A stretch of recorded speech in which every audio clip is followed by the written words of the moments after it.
Mic testing. Alright. Welcome back everyone to another episode of ROLEPLAYING's DDLC World of Dreams. It is the 11th episode, with the previous episode giving us a little warning on what's going to happen. On the previous episode we met up with, what's her name, Yae? Or was it Sai? I don't care. We met up with, whatever her name is, and she tried to give us an offer, which we declined, obviously. And then she did not like that. Not one bit. And something's bad's gonna happen. Something's wrong. I can feel it. So without further ado, let's start the game.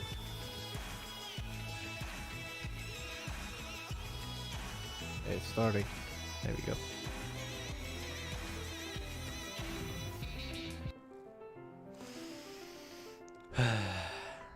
Freaking Yae.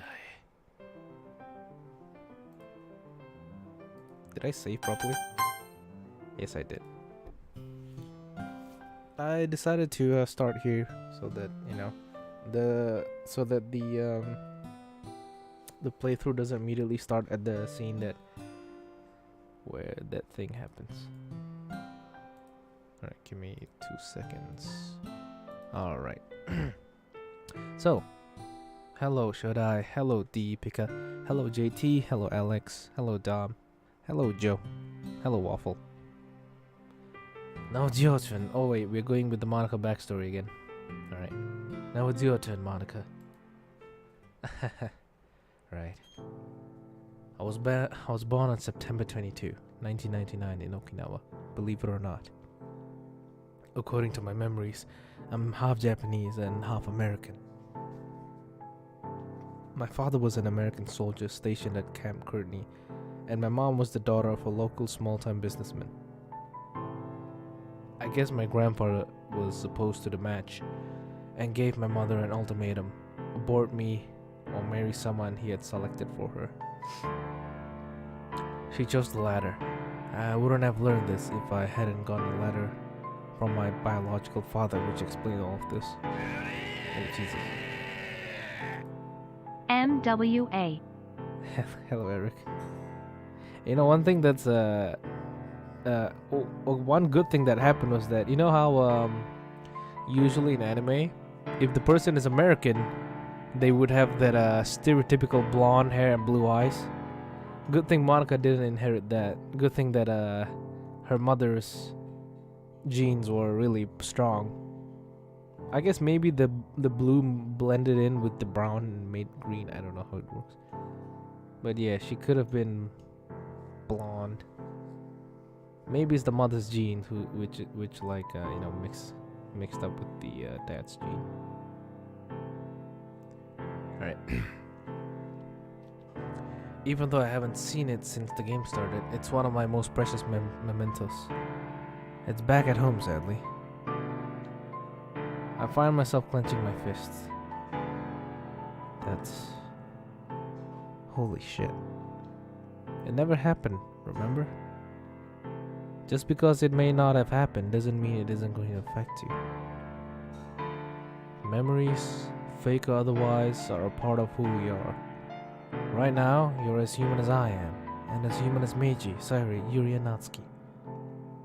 I suppose you're right. My stepfather and mother moved here a month before I was born. My stepfather doesn't know I'm not his real daughter, and I don't think he really needs to know. Your stepfather's really, really dumb. He was very strict in raising me to be a proper lady. He pushed me to be my best. My entire childhood was filled with my mother and father making sure I got the best education. I've been a straight A student, the best of the best. If I got one answer on a test wrong, I was severely punished. I was always popular at school, and when I joined the debate team, my parents were so proud of me. But you know what happened after they found out about my quitting and starting my own club? Monica, I'm so sorry. Don't be sorry. I'm lucky you and Meiji are both kind enough to have let me stay in a warm place.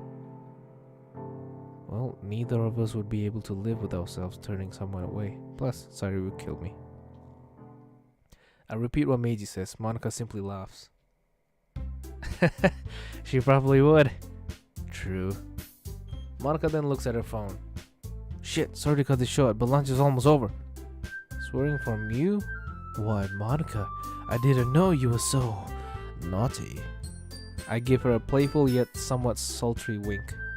What? Just because I'm a girl, I can't fucking swear, you magnificent bastard? No, of course you can swear. Of course you can freaking swear, you magnificent bitch. Damn right I can. That felt kind of freeing, actually. My parents would kill me if they heard me.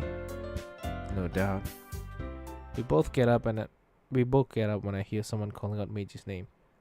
There you are! You need to come with me now! What's going on? It's your busty friend. She's being assaulted by Yai's group.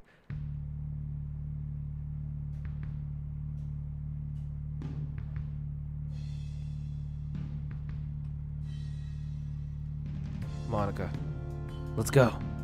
Right. Monica and I run around the school, following Kozue. I see a group of students ganging up on someone. There are bits of paper scattered everywhere. I hear the students chanting, "Cut, cut, cut," and the sound of a girl sobbing. I'll handle the crowd. You two get Yuri away from here. Sounds good. Got it. I run over to where I see Yuri being surrounded. I storm up to Yae, who's standing apart from the rest. She's just laughing. What the hell is going on here? And here's the main event, ladies and gentlemen. But Meiji, what the fuck are you doing, you bitch? You had your chance and you blew it. And you really can't talk to a lady like that, you know? Don't you have any manners? I toss my blazer aside, JoJo style. Wait, Yakuza style. Frick you! You use your blackmail and your parents' money to control people? So you're not worth my respect. Psh. My parents are too stupid to care about anything I do. I whine, they give me shit. I pay these people. They do what I want. It's just how the world works. And why shouldn't I? My parents are useless. Useless. Muda, muda, muda! Did you just finish that sentence? I freaking dare you. Okay. I crack my knuckles, letting my fury get the better of me. You are so dead, you slut. Someone grabs me. Not so fast, bastard. Ow! I reel from the blow. Shit, that hurts. I collide with the tree and the student grabs my collar. Just stay down. It'll be easier. No, it won't, you freaking bastard. Ow. I kick him in the nuts wildly. He falls over. Dude, bro code. You're next, you freaking skank. You're not going anywhere. And don't bother telling anyone. No one will believe you. Monica, Kozue, take Yuri and get the frick out of here. Meiji, don't go! Monica and Kozue take Yuri away. Oh, fucking hell, my alarm. Go away. Monica and Kozue take Yuri away. I find myself surrounded by Yai's group. Just remember, this is your punishment. Remember this as your bones are broken. I get what I want. And I always win. Hey, stop! This isn't your body, you asshole! I think I can hear Meiji saying something, but I ignore it. The fight begins. One of them swings wildly. I duck and hit him, but it doesn't do much. Damn this weak body! Another one of them lands a blow on me. I kick him from behind as best as I can. I continue to throw punches, most wild. What's the matter? Not gonna fight? Frick you, you bitch! Too late for that. You interfered with a little fun yesterday. That's a big no-no for me, baby boy. Your little fun in— Ow! I fall flat on my back. Psh, she's a freak, just like your little literature club. That bimbo cuts herself and collects knives. How does that not scream freak to you? I continue fighting, but my anger and lack of fighting abilities is beginning to take its toll. I don't know much about her. Likes and dislikes. But I wouldn't like her any less if those things were true. This hurts. I get kicked in the stomach. I fly back into the tree, the wind being knocked out of me. I'll kill you. Oh wait, no, she said, you can't hit a girl, remember? But I can. But I can. Kotonoha, what the hell? You. That's enough of you. Bitch, please, you can't fight, and you don't have the guts to... Oh my god! Oh, the thumbnail is wrong. Shit, I thought the person in the thumbnail was Yuri. God damn it, it's Kotonoha. She looks really different. I watch in shock as Kotonoha slaps Yai across the face hard, leaving a red handprint. Will Smith? Will Smith?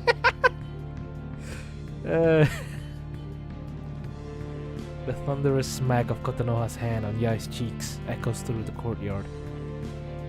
The group who'd been beating me up stop, gaping. The silence is palpable. I said the silence is palpable. Yai is almost frozen in shock, but slowly turns back to Kotonoha.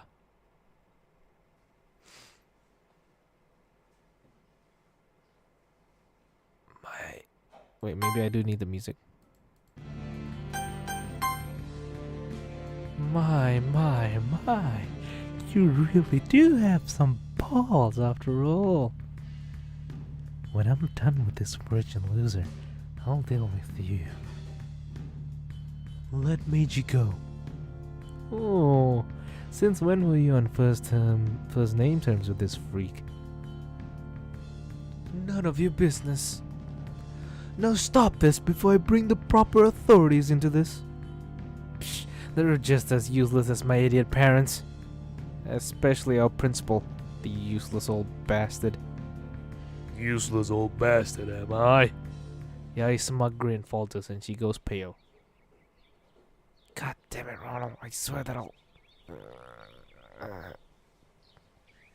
Damn it. What just happened? Sir, I didn't mean... I don't want to hear it. More teachers begin showing up, all looking upset. An older woman in a white lab coat rushes over. I'm guessing the nurse. Kawashi, step over here now. Kotonoha rushes over to me. Are you alright, Meiji? It hurts everywhere. Chiba-san, let the nurse through. Sorry, Sensei. Nurse, how's that young man? The nurse comes up and looks me over. The cuts aren't as bad as they look, but I want to treat him right away. We won't need to go to the hospital. Go. Monica runs over to me. Are you crazy? Are you two a couple?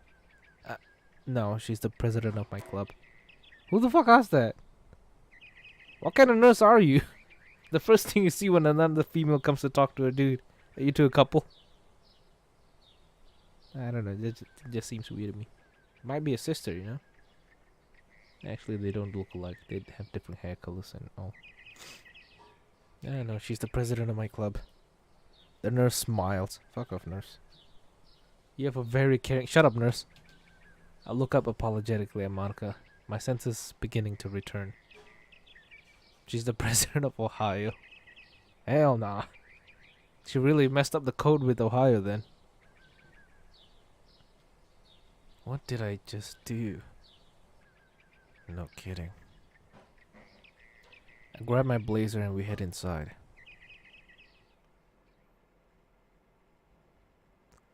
We make our way to the nurse's office. She puts me in a bed and patches me up. You should just rest for the day. Thanks. The nurse heads to her desk and sits. The two girls remain silent for a bit. You know, now that I think about it, DDLC mods need to have more male characters. Don't you guys think? What's the opposite of a sausage fest? You know, like how in some animes, like let's say Death Note, it's a sausage fest. It's just a lot of dudes with barely any women in it. When it comes to like visual novels like these, there's only girls, so it kind of feels weird. For example, this would be a good time to have like a male best friend to come and check in on you, or to back you up in that fight. And like some mods do have a male best friend character, but they usually steal the spotlight, or they for some reason they romance the doki you want to romance. I'm looking at you, Alex. So like, would be nice if they just had a separate male supporting character.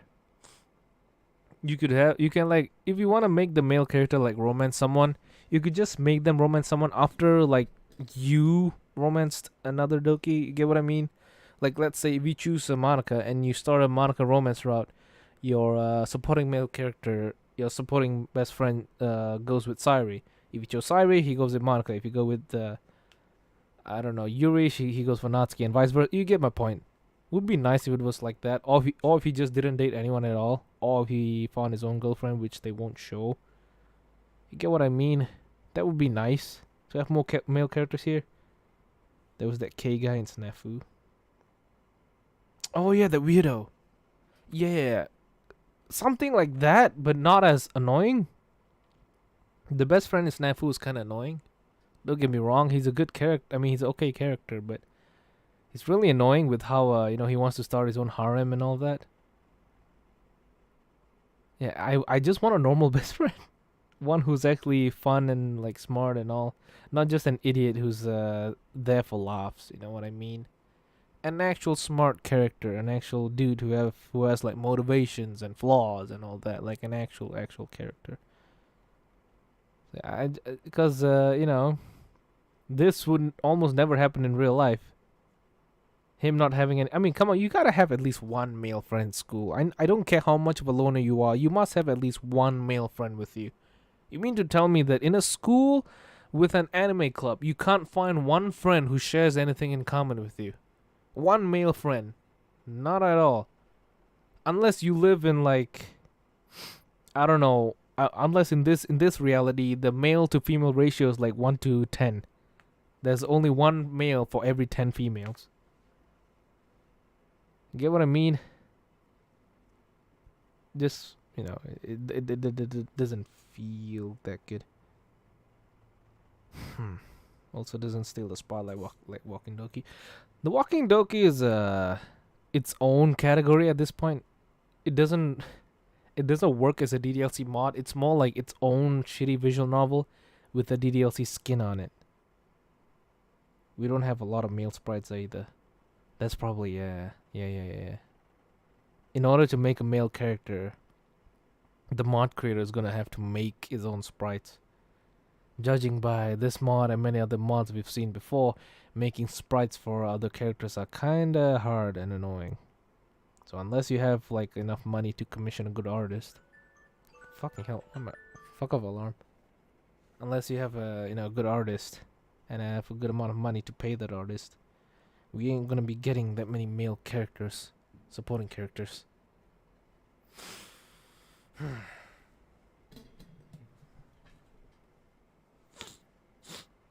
They just intertwined it with the Doki storyline at the beginning.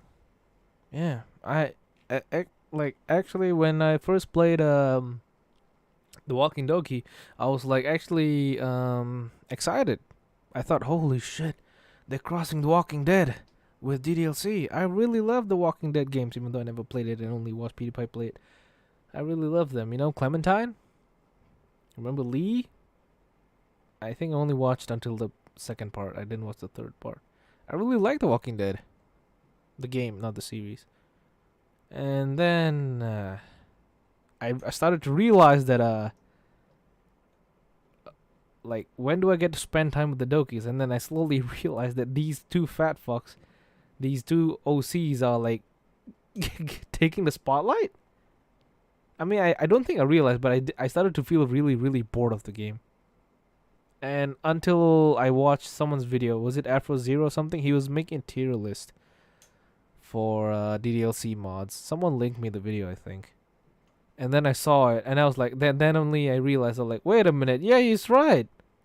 Those two cunts were like hogging the spotlight. Yeah, thank you, Eric.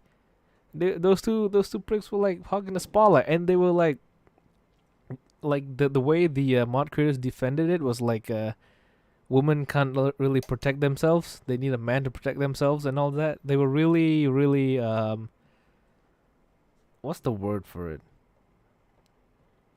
The sexist? You know what I mean? They were like, women can't do anything. When it's, and the funny part, the thing that is most ironic about that statement was that they said that women can't defend themselves, and yet the type of mod that they are making is like, an inspiration from the Telltale Walking Dead series. That entire Walking Dead series, the main character is Clementine, a small fucking girl who ends up becoming a badass, a single girl who becomes into a badass woman. And this mod creator had the gall. He had the guts to say that women can't do anything for themselves. Meanwhile, my girl Clementine has been through hell, and like, she survived through this hell for God knows how long. Became from being an innocent angel to like this unkillable badass. Don't tell me if she dies in part 3. I never watched it, but you get my point. It's so ironic how these people said that women can defend themselves while making a mod. Inspired by a game where a woman completely not only defends herself, she can defend an entire group of people. Just my 10 cents or 2 cents, whatever they say. I miss Clementine. Maybe I should play no, I don't want to play Walking Dead. I don't want to cry. So yeah, if there's an Attack on Doki mod, I'm gonna be annoyed. What's there to I don't think it'll ever happen. It would it would happen, but the time period of that mod would only take place in like season 1 or season 2 of Attack on Titan, where at the end of it all of them die. I mean, I don't think the Dokis are gonna make it to season 3 level. They're all gonna die. Especially when the monkey shows up. Anyway, I actually like going on rants like these. It's relaxing to hear you talk. Thank you, Alex. Yeah, I love talking like this. I've mentioned this before, but the thing that I enjoy the most with YouTube and all that is like interacting with the audience, talking to you guys like this. It's the one thing that I like doing the most. Wait, I'm gonna add some background music because this is getting a really not say boring, but let me just.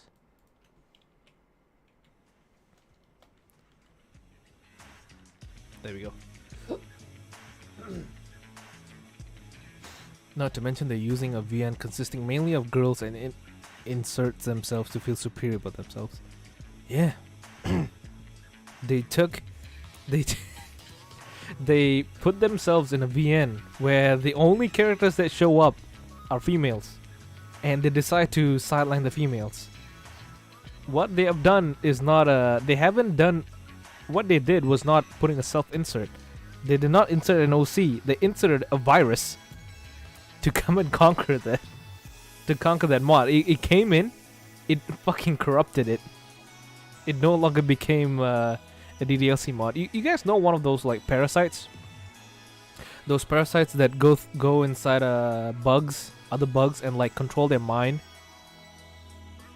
That's what. Okay, there was this one parasite that goes inside of a snail, and the snail's eyes starts like glowing in a weird way, start making this weird colorful pattern so that birds would eat them, so that the parasite can enter the bird, and when the bird poops, I don't know, I'm not gonna go into detail, but basically a parasite. It's basically the same thing. There's this parasite which goes inside of snails and turns them into zombies. That's basically what these people have done with the mod. It looks like a DDLC mod. If you play it, it plays a little bit like a DDLC mod, but it's not a DDLC mod. It's just a freaking parasite puppeted DDLC mod. It looks like it, but it's not. It's dead inside. I'm sorry for putting the image in your head. Don't look it up. Don't look up parasites. Not cool. Even the MC didn't do much other than being a narrative device. Indeed. And there was this one scene which I was pissed off about. The part where after... Spoilers. After Natsuki's dad shoots him... God damn it, I shouldn't have said that. After Natsuki's dad did a Fortnite die... shouldn't... What's the correct word? After Natsuki's dad performs a Fortnite unalive on himself, you get his gun, and they don't really give you a choice. They kind of hint at giving you a choice, but they don't really give you a choice on who to give the gun to. For example, I thought they were gonna let us choose which Doki to give the gun to, but in the end, I think we keep it or we give it to one of the OCs. I wanted to give it to Monica for fuck's sake, but no, the game didn't let us. So that kind of sucks. Good thing the mods cancel. Kinda deserved it. Ronald, do you know I show speed? Well, we will not talk about that name. I know who he is. I know his antics. I do not like him. I find him entertaining once in a while though. The two girls. Okay, I need to turn off the music. God damn, I love Tekken. Two girls remain silent for a bit. Wait, where's the music? It's still there. Meiji. Meiji, are you sure you're alright? My family has its own private doctor who could treat you. This girl. Everything Yai isn't. I like her. She's nice. You know, if I was in this mod and I couldn't get with Monica, I would definitely go with Kotonoha. It's kind of a hot take, but if let's say we have 5 Dokis in a room, the 4 original and Kotonoha, if someone were to ask me to choose which Doki you like the most, I would go with Monica, obviously. And then if they were to ask who would you go with next, I would say Sari, obviously. And who would you choose next? I would say Kotonoha. I like her better than Yuri and Natsuki. I'm sorry. Clearly not for the money, right? Sure.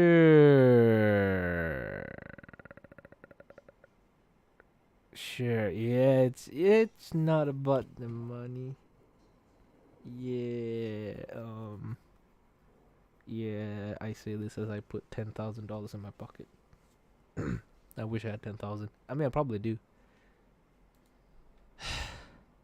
Never thought I'd see someone surpass F0 in terms of talking in streams. It's necessary, I guess. If you want to build an audience, if you want people to remember you, it's necessary that I talk. I only wish that I talked in my streams like 2 years ago. I mean, not in streams. I mean, in like DDLC videos. Kind of like Haru in Persona 5. Exactly like Haru. Wait, not exactly like her. The situation with Haru in Persona 5 is kind of confusing, is it not? After what happens to the dad, what happens to them? You know. Yeah. Build audience relationships, good stuff. Yeah, I want to reach a level of audience bonding where it's like it gets similar to Markiplier. But that's impossible. And in some cases I don't really want to. You guys have seen those videos of like Markiplier reacting to audience made videos, his fan videos where he starts crying. And I heard it in like a podcast or like a YouTube short. The reason why Markiplier cries when he sees those videos is because he feels so sad that he just literally cannot have a better relationship with his fans. Like, what I mean by that is that he can't really individually go and thank them. His audience is too big to the point where he can't really have, the bonding. And how do I say this? Basically, if you compare Markiplier's audience to mine, and my relationship with my audience with Markiplier's, with some of them, some of my audience, I've made them into friends. A good example is Eric. He was a fan from like I think 2019 or was it 2020? But he was a fan at first, and eventually now we're like kind of friends. Markiplier would never be able to do that because his audience is just too big, and he's also like just too big of a YouTube celebrity. The people, you too, Joe. The people who are like, you know, they have a smaller audience, they get to interact directly with the audience, like what I'm doing right now. I might have only 13 people on stream, but that allows me to literally speak to every single one of you, and it wouldn't really inconvenience me. Meanwhile, Markiplier can, he even if he were to put his YouTube chat in slow mode, there would be thousands or hundreds of messages passing through. He wouldn't be able to read them. And even if he did speak to someone, eventually he'll forget about them because they're just too many. So, like, that's why Markiplier cries. Whenever he watches these fan videos, he can't really, you know, bond with them. But yeah. The only thing I don't like about Kotonoha here is that they didn't use her original sprite. I really like it with the lavender hair. Oh yeah, she did have lavender hair.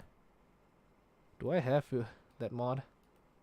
What's the name of that mod? Emerald Heart, right? I might have it. Or I might delete it for space. Oh, nope. I still have the Emerald Heart mod. Huh, would you look at that? Huh. Would you look at that? I still have it. Are we gonna continue? My bad.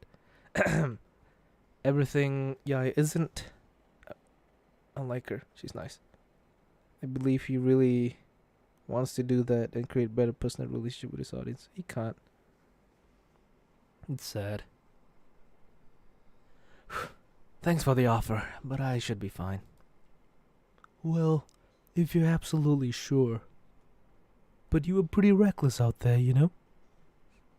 Why do people want me to play Sonic? I'm not a Sonic fan.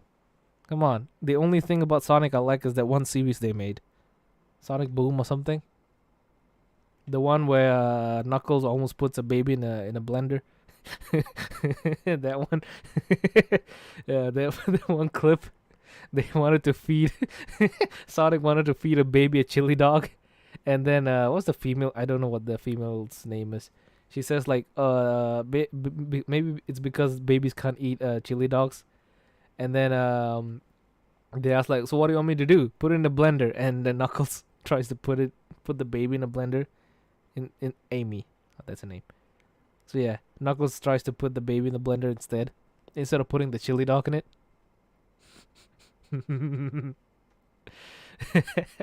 It's funny. He doesn't actually try to put it in. It's just a meme. Hey, maybe I can even show you guys the meme. No, I'm getting carried away actually. Let's just continue. Don't I know it? Well, I should get going now. I don't want to disturb your rest. Thanks, Kotonoha. We probably have a very bad concussion at this point. Of course. I make sure my friends are always well taken care of. Funny, because every time I make Kotonoha's voice, I put my hand on my chest like that. To get into character. Farewell. Kotonoha leaves. Leaving me alone with Monica. Wait, did she just say farewell? An odd one. But in a good way. Monica, who hasn't said a thing since we got here, finally moves and sits next to my bed. I wait for her to gather her thoughts. Ah, she's crying again. Sonic Boom is a kid's show, but it got some really good moments. Yeah, it does. I hate you. Aw. Damn it. Monica, I'm sorry, How long have you been this stupid? I looked unashamed, and here I thought I'd managed to keep my anger in check. 20 years. I feel more guilt pouring over me, and it might be showing because Monica's face softens. I'm sorry. I didn't mean to lash out. I just don't want to lose you. Monica. I reach over and take her hand. You have every right to be angry at me. I acted stupidly. I know that. I'm sorry.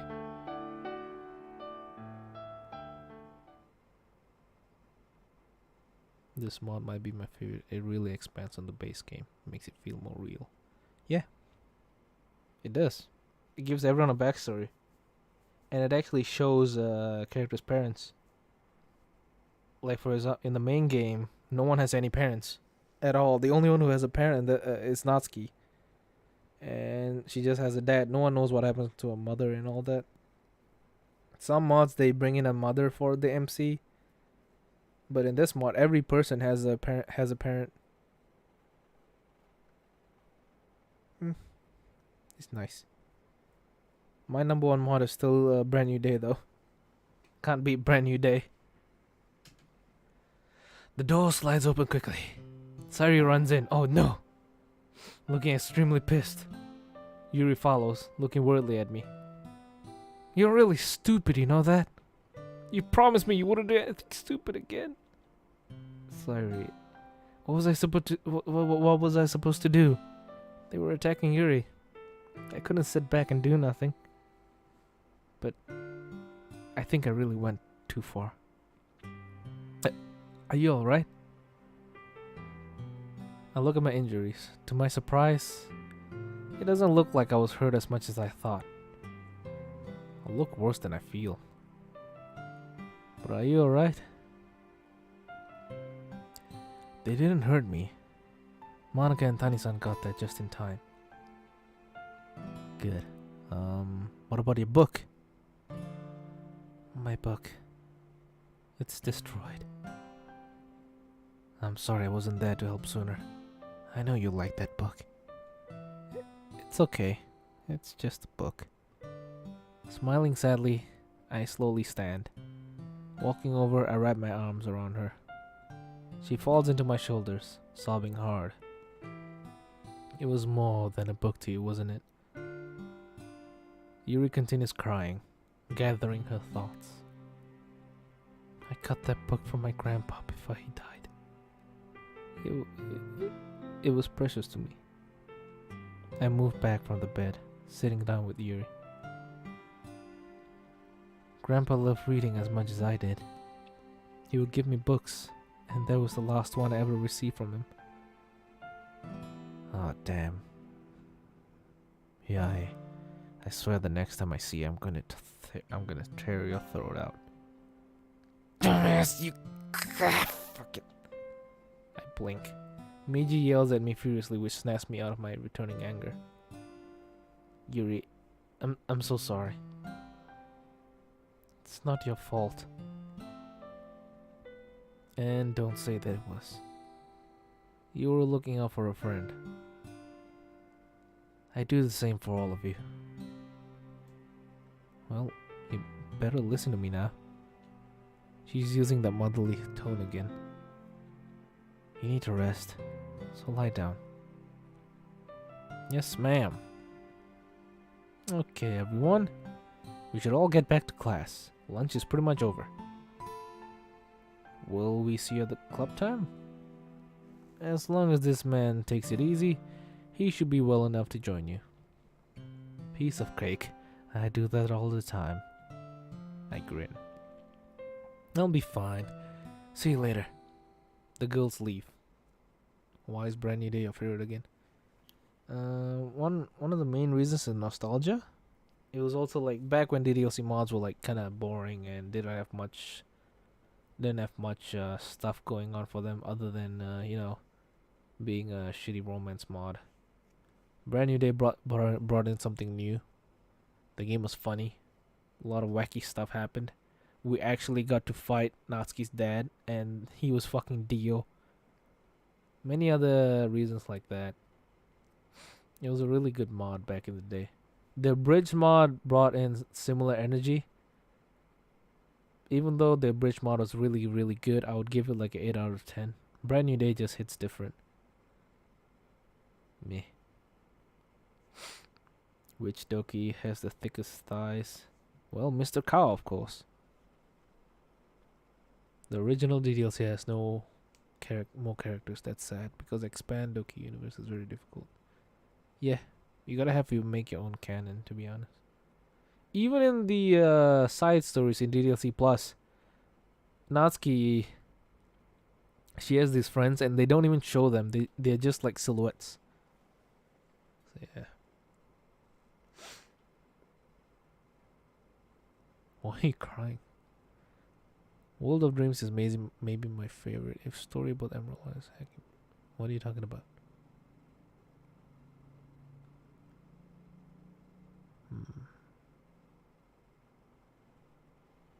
The girls really leave.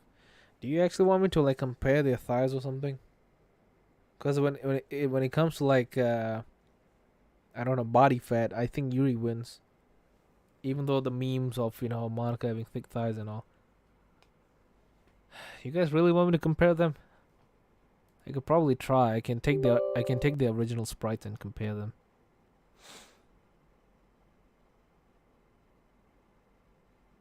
We just got done. Alright, the girls leave. However, minutes later, the door opens. Kozue walks in carrying Meiji's school bag. She puts it down, then turns to leave. So far, I'd say that Kozue has been my like favorite OC character, other than Kotonoha. So far, she doesn't feel forced, At first, she kind of feels forced with the Gyaru stuff like that. She kind of makes herself look like, how would I say it? She kind of makes herself look like a villain who's always gonna be in front of you, who's gonna annoy you every single time. She feels like that rival you have in one of the Pokemon games. I don't know what's his name. Oh wait, you can name that guy, right? Where he shows up everywhere. He tries to make himself look like a big deal. He's like, I'm your greatest rival, and I'm gonna defeat you every time we battle Pokemons. And when we actually battle, we destroy him with like a Pikachu or a Metapod. Actually, that's impossible. We can defeat him with like a Magikarp. That's how shitty he is. That's the vibe that Kozue gave up at first. Gary. Oh, that's his name, huh? Yeah, Gary. She kind of gives up that vibe, and yeah, something like Speedos on Sonic too. Makes himself seem like he's gonna be a super big rival when you don't really care about them. That's the vibe I got, but eventually she changes. She changes really quick, and you can kind of feel that character development. She's not actually bad, she was just influenced by Yaya, of course. And the moment she realizes she's doing something wrong, she really tries to change herself, which shows that she's not actually, bad on the inside. She's just trying to fit in, I guess. Trying to follow trends. The Ultimate Doki. Yes, she's the Ultimate Doki too. Super Doki. So yeah, I really like Kozue so far. Kozue, wait. I want to thank you for coming to tell me about what was happening. And for helping. So she's Vegeta. Pretty much, yeah. I mean, Vegeta, when he showed up as like as a villain who could like literally destroy every single one of the ZU fighters or whatever. They call Z fighters, right? Yeah. But eventually they become a friend. Yeah, she's literally Vegeta. Enemy at first and a friend later. Holy shit. She's actually Vegeta. Funny because she was created as a female MC sprite. I know. If you look at her names, if you look at her name in the what's the name for it? In the game folder, if you go to a sprite, it says female FEMC dash Kozue. So she is literally the female counterpart. So yeah, she's literally Vegeta. So that means she's gonna get herself her own Bulma, a really rich man. But I don't see that happening. Kozue stands there, not saying anything. Finally, She hesitantly speaks. Are you having fun in that club? Okay, gotta admit, I wasn't expecting the response. Ah well. Yes. Yes I am. It's been a difficult couple of days, but it's not been bad. Kozue runs out. The nurse comes up to me. She just freaking ran. You need to try and get some rest. Here, take some of these. Cocaine. She hands me a glass of alcohol and some white pills which she crushes up into a bag. I look at them apprehensively. They're painkillers. They should help you sleep. Bruh, damn, she gave me painkillers. What a W. I take them and the nurse takes the glass. I lay down as the nurse goes back to her desk. I decide to try and apologize to Meiji. Meiji, are you there? Listen, I am really sorry. I overstepped my bounds here. Just let me sleep, okay? His tone is like ice. Sheesh. I nod, lying down slowly and close my eyes. The two of us fall asleep. She won't get bitch slapped, instead she'll get cucked. What do you mean?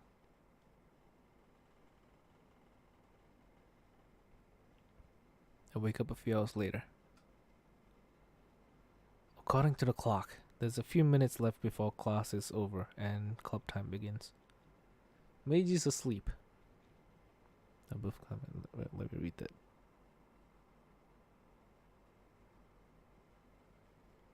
By being cucked, you mean like being cucked out of being able to defeat a villain? Because if that's the case, poor Vegeta. I sit up and begin gathering my stuff when a shadow looms over me. I look up sheepishly at the nurse. And just where do you think you're going? My club? Sit back down, I need to change your wrappings. I sit back down and let her change the bandages after cleaning the wounds. Are they alright? Just keep them clean and bandaged up, and you'll be fine. I don't want to see you in here again. I'll certainly try.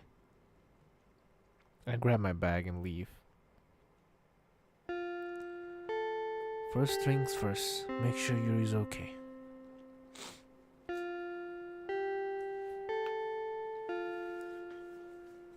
The only way I see Vegeta beating that version of Frieza is if Vegeta becomes a policeman, if you know what I mean. I make my way over to the classroom. I hear some whispered comments as I pass, and feel some eyes on me, but I ignore them. At that moment, Meiji wakes up. I hear him yawning. Hey, Meiji. Oh my god, that means Krillin can beat him. Goku has Ultra Instinct. Vegeta has Ultra, I'm not gonna spoil it. Krillin has Ultra Justice. Just beats a guy with a baton. Guess I'm getting the silent treatment. Not like I don't deserve it, I guess. You know what I would do in this situation? I would torture Meiji. I would just start drinking or eating stuff that he hates. I would I'll intentionally burn my tongue with very hot coffee. Watch the worst kind of animes. No, I wouldn't even watch anime. I would watch the worst kind of shows. Literally the worst. Play the worst kind of games. Everything just to make him say stop. You know what I mean? Because I'd say that what the main character here has done is kind of justifiable. He was protecting Yuri, and the Meiji was pissed off because why? The main character didn't act like a pussy like he would. What would Meiji do when he found out that Yuri was being attacked? The best that he would do was say hey, stop that, and then he'll get beat up.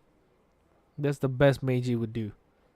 Or he would just go call the authorities. And by the time that happens, Yuri would have probably been attacked, probably pushed into the fountain, stuff like that. What the main character has done is kind of justifiable. But this guy's being pissed off. And it's like he's not even trying to understand what the thought process was of the main character, even though he's literally in his head. With the world being at stake, I guess the player doesn't want to troll Meiji that hard. Probably, yeah. Meiji would run away. That's why I'm not a fan of this part of the story. The MC shouldn't be apologizing to anyone. The only thing he should be apologizing for is like getting carried away. Get what I mean? Getting angry, I understand, but like fighting multiple people.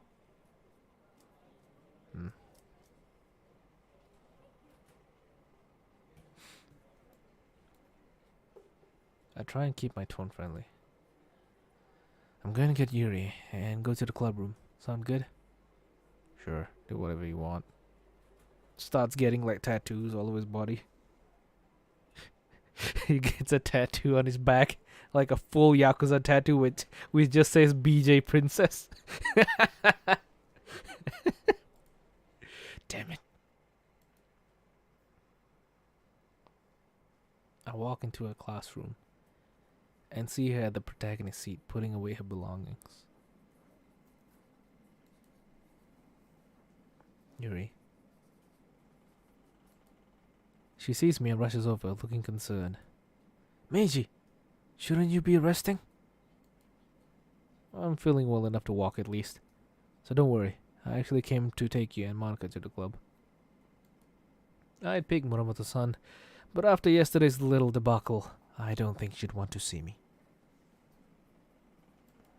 Well, that's very kind of you. Gets a tattoo on his pubes. He gets one of those like succubus tattoos down there. That's very kind of you. As for Natsuki, I don't think she hates you. She's just not used to you yet. Hold on, I'll be right out. Saying 2mm defeater. You don't know the succubus tattoos? Wait, let me see. Yeah, if you Google succubus tattoo, the thing should show up. The one that's like on the lower part of a stomach. You'd immediately recognize it if you watch certain anime. Bruh. The fact that people actually use this tattoo, that's fucking cringe. Some woman actually tattooed this. God, that's so cringe. Gets Cheeto dust tattooed on his fingertips. So he'd always wash his hands. Or suck his finger, I don't know. It's like a heart shape. Yeah, it is. She grabs her belongings and joins me. I look inside Monica's classroom, but she's gone. Same with Natsuki. Not sure where Natsuki is, but I bet Monica's in the space classroom. Guess it's just you and me today. I thought that's some kind of symbol you get when you curse. Not really. I could get into it, but it's kind of not safe for work. I'll try to put it in simple terms. Basically, the succubus tattoo is like a seal. It's like this power they have. When they, do their job, you know what a succubus does. When they do the job, the seal shows up as a way to, make sure that they don't get Fortnite players in their belly. You know what I mean? See, that's the most vague way I can make it. It protects them from getting Fortnite players grow in their belly. Guess so. We begin walking to the club room. Are you sure you're alright? You still look unwell. I'll admit it. Being violently sick, then getting beaten up in the same week isn't something conducive to healthy living. The nurse gave me some painkillers. Plus, my injuries aren't as bad as they look either. Well, that's good. We walk in silence for a while. As we walk, the students begin thinning out as we head up the stairs. Could a succubus get STDs? I don't know, man. Ask one. A little while later, Yuri speaks up again. So, I wanted to ask earlier, but where did you get the Portrait of Markov? That book isn't an easy one to find. There isn't even an ebook version. I should know. I've looked. I pull out the book. Is it? Huh. Well, on Monday I made Sari come with me to pick up some manga, but she made me promise. She made me promise to buy an actual book as well. I picked that one because it looked interesting and not normally something I'd read. I hold it out to her. But you can have it if you want. It's no substitute for the one you've lost, but no. Okay, bit harsh. Sorry. It's okay. She looks back. I don't want to deprive you of this book. It's very rare. Plus, I have 2 spare copies back at home. She had 3 books. I was lucky enough to find them on sale on Tuesday after I left Meiji's house. Well, that's good. I appreciate the gesture though. It's my pleasure. Wait. Mate.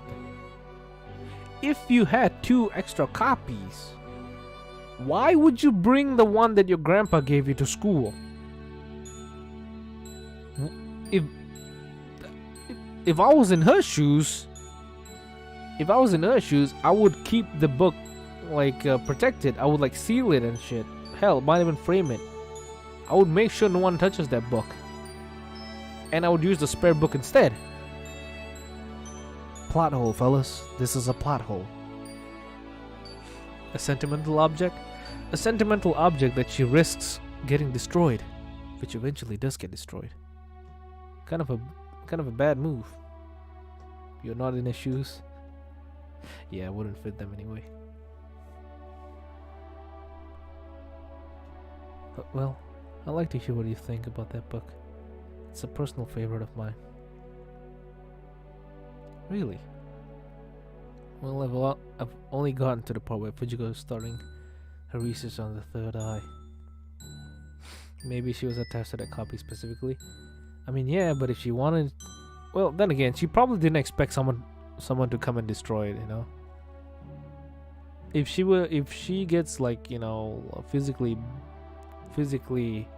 I don't want to say the B word. Physically pushed around like that often, she wouldn't bring it to school, but I guess she only gets verbal insults. So she didn't expect the book to get involved.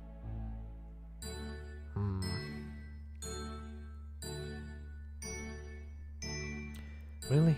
Well, I've only gone to the part where Fujiko is starting her research on the third eye. Huh? You are in for quite the treat then. Heh, I believe it. Is this a standalone book? Ah, yes it is. And no other book like it has been made. What do you mean? Well, the manuscript apparently just showed up one day in multiple publishing houses mail. No one could find the author. That's odd. Did they all publish it? Nope. It was just one publisher. And sadly it was panned by the critics. They referred it by a few names I don't wish to repeat. Sure, that's fine. Oh, you're here. Thanks for the walk and talk, Yuri. No problem at all, Ronald. We both make it to the club room where Yuri makes a beeline for the closet. What is a beeline? I keep hearing that.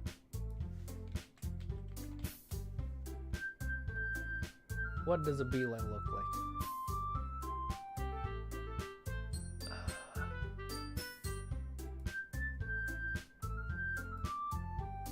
To go directly to something or someone. But why do they call it beeline?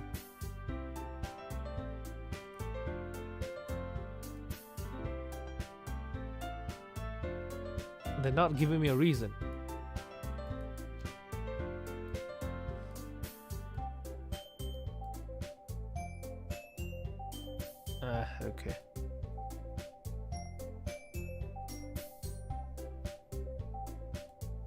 She grabs the tea set.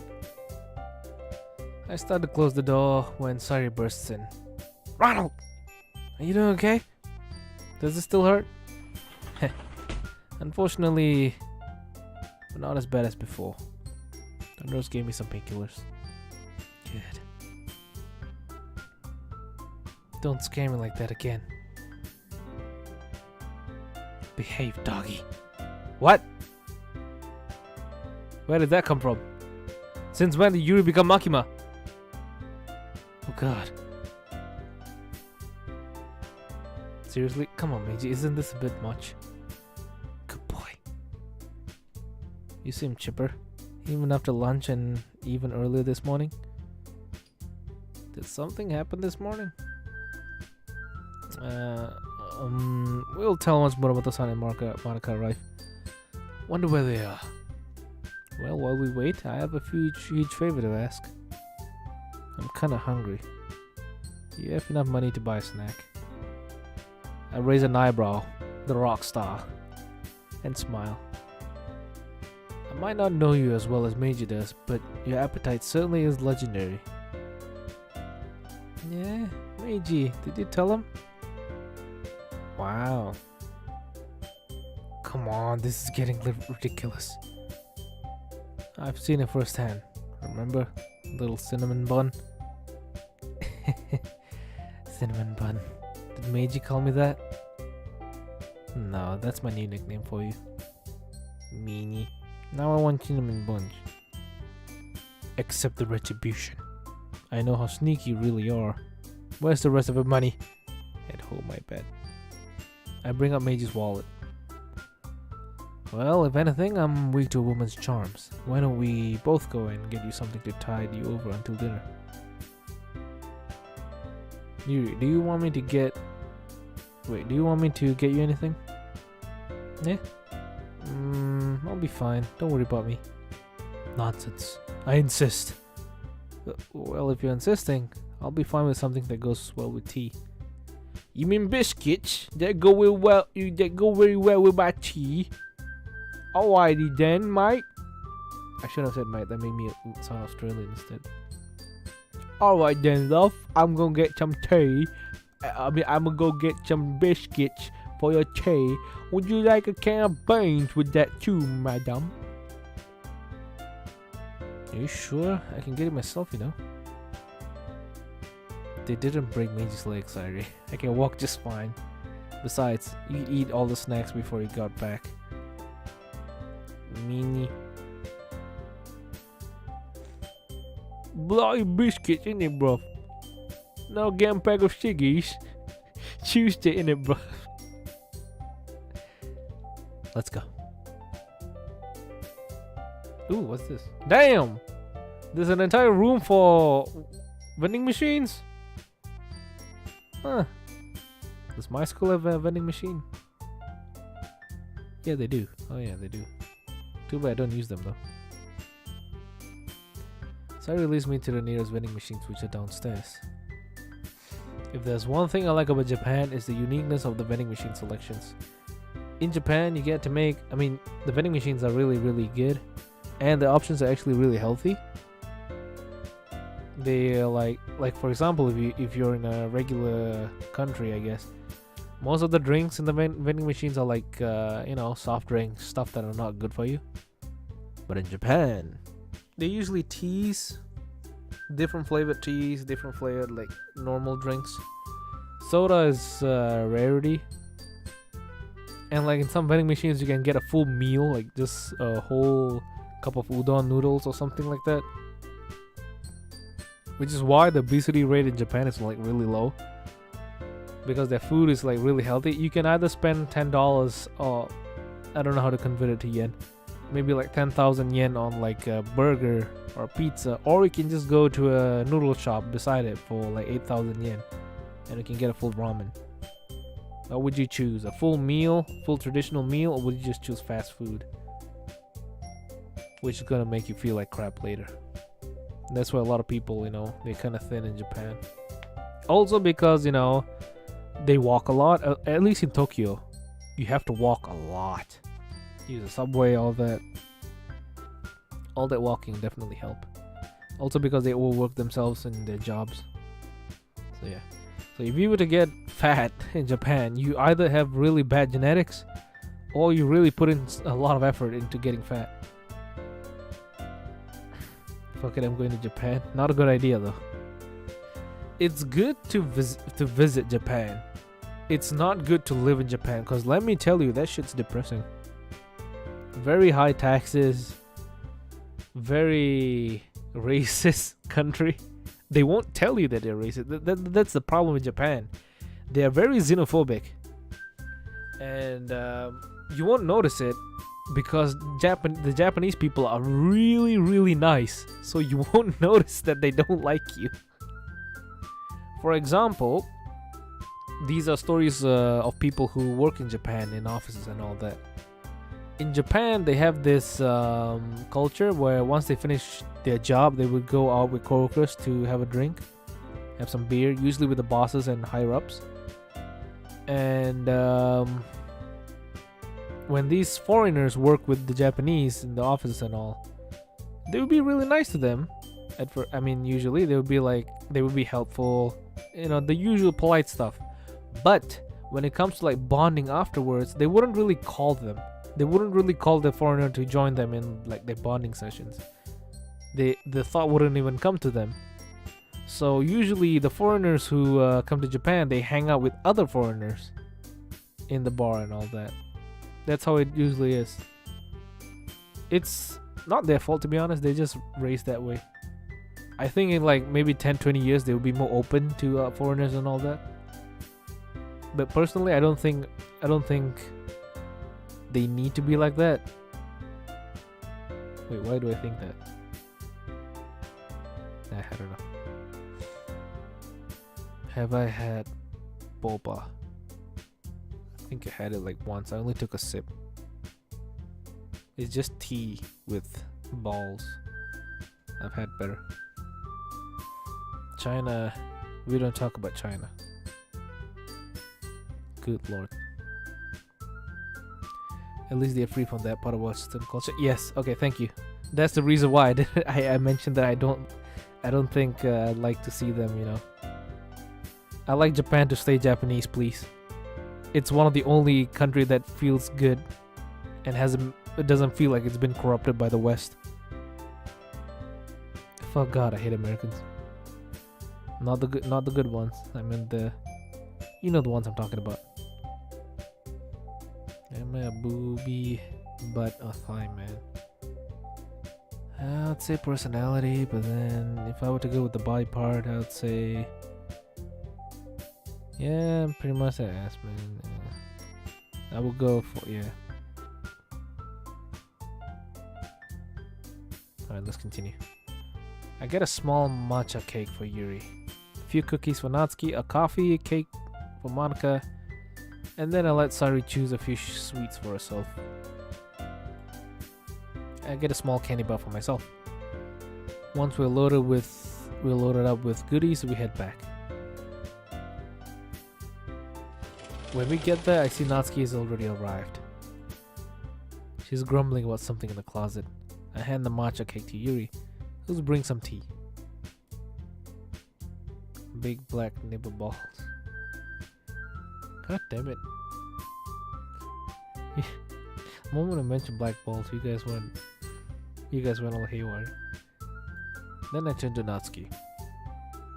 Muramoto-san, here. What's this? A peace offering. You think something as simple as a few cookies would state my wrath? She grabs the cookies. Obviously not, but I figure it's a start. Listen, can we talk somewhere alone? Whatever you have to say to me can be said in front of the whole club. Fair enough. Listen, I want to apologize to you for lying, and for anything else I may have done to make you hate me this much. You idiot. I don't hate you. I'm just pissed that you made Sari cry. I know, and you have every right to be angry. I should have said something from the start. But if I had to, I mean, but if I had, I wouldn't be here. You're damn right you should have. But Sairi seems to be feeling better today, so I suppose I can give you another chance. Also, I heard about how you rushed to help Yuri today from that beach yae. That took balls. I'm impressed. Did I mishear her? What did you say? I'm impressed, okay? Oh, well, thank you, Maruta-san. Natsuki. Pardon? You can call me Natsuki. Seriously, don't make me repeat myself. Okay. Thank you, Natsuki-chan. I can't help it. She's really cute when she's like this. Don't push it. Alright then, buddy. I'm not your buddy, friend. I'm not your friend, gal. I'm not your gal, buddy. I'm not your buddy, friend. Ah, Monica! Can you tell Ronnie you to... Natsuki glances around. Monica still hasn't arrived. But before anyone can say anything, the door slides opens. And Monica runs in. Sorry, I'm super sorry. Monica runs in out of breath, then begins coughing. Yuri hands her a cup of tea. Would you like some tea, Mr. President? Are you alright?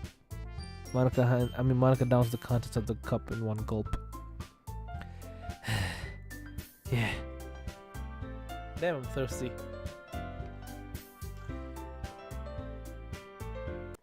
I just seriously lost track of time. Hope I didn't worry you guys. No need to worry, Monica. You're right on time. Oh, that's good. So, did I miss anything? Natsuki and I made up. Natsuki and I made up a bit. I still don't know about you, but Sairi seems okay with the current situation. And someone who can stand up to Yae can't be all that bad. Heh, thanks.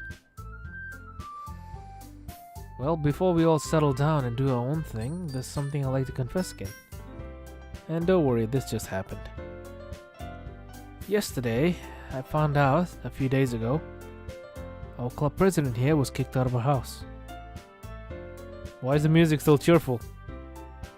She spent the night in Meiji's sister's room last night, and unless Meiji's parents don't agree, she'll be staying at his house until something can be done. The girls take a moment to process. Why didn't you tell anyone? Honestly, I can't think of a good reason. I should have told someone I know. Wait, I should have told someone I know. I can't say I like the idea of you spending time with Ronald alone. But Ronald, you did good. Maybe I was a bit too hasty to judge you. She slugs my arm a bit. Glad to hear it. I hold my arm in fake pain.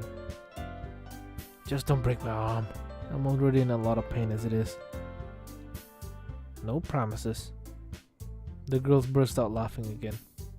I laugh along with them for a while. But then the laughter dies. But what if Meiji's parents don't let Monica stay? That's the $1 million question. Look, I don't think his parents would turn Monica away outright. They might talk to Sairi's parents about letting her stay there instead. Mom would definitely agree. On the off chance he doesn't though, what are you going to do? I'd offer you to stay with me, but Dad wouldn't allow it. Oh gee, I wonder why. You could stay with me. My parents are paying for the apartment I'm living in. You live by yourself? Huh, I didn't see that coming. Yes, it's a small space, but it's cozy. I'd be willing to share. No, it's okay, Yuri. I appreciate the offer, but I couldn't invade your personal space. I know you need time to decompress after school. Everyone, it's okay. I'll be fine. Don't worry. Let's just spend the day as we always do before we share poems. With that, the crowd disperses. No smash or pass. Die. Bad chat. send you all to horny jail.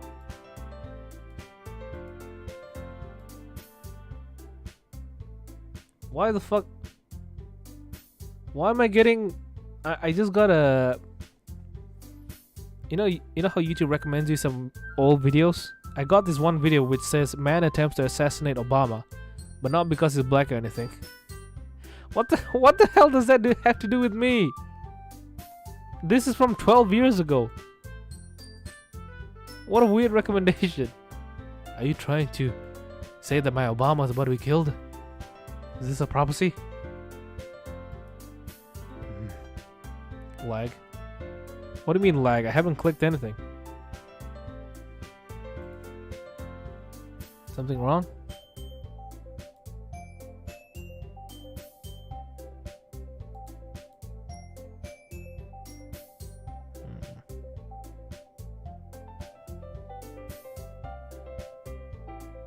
Alright. With that, the crowd disperses. Monica marches straight to the teacher's desk, sits down and begins typing. Yuri glides to one of the other desks and pulls out another book. Natsuki trots straight for the closet to pull out a manga. Sayuri skips to another desk and begins writing something. Finding a spot at the desk, I sit down. I don't really feel like reading anything or even joining any of the others. I look down at the desk and lay my head down, trying to rest a bit more. However, my mind is still all over the place. I can't help but feel increasingly guilty at how I basically stole Meiji's body for my own purposes. I try to think of what I can say or do for Meiji to make this up to him, but nothing seems good enough. Just as I'm about to say something, Meiji speaks up. Ronald, we need to talk. Yeah, I was just thinking the same thing. I sit up. Standing, I do my best to stretch. Noticing me standing, Monica turns towards me. Ronald, you okay? Yeah, I just got used to the restroom. I'll be right back. Well, okay then. Hurry back, it's almost time to share poems. Alright, we'll do.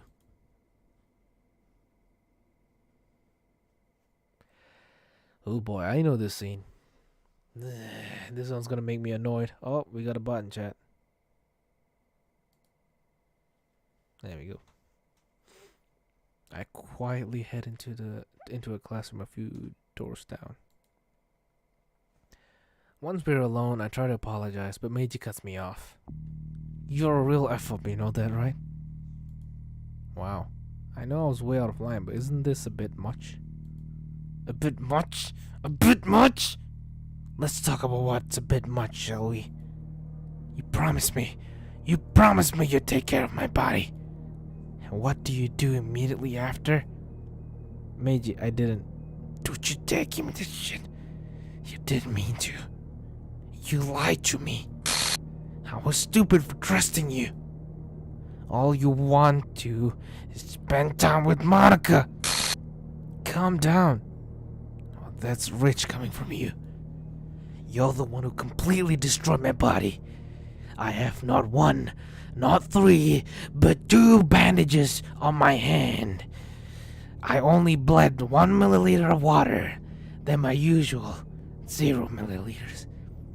I only have 2 boo-boos on my hand, and they only hurt a little bit. Because of that, I am very angry. I am very, very angry that you get a boo-boo for trying to... get very, very angry trying to save Yui. I did not completely destroy your body. None of the bones are even broken, not even fractured. I start getting pissed as well, and my mouth begins running.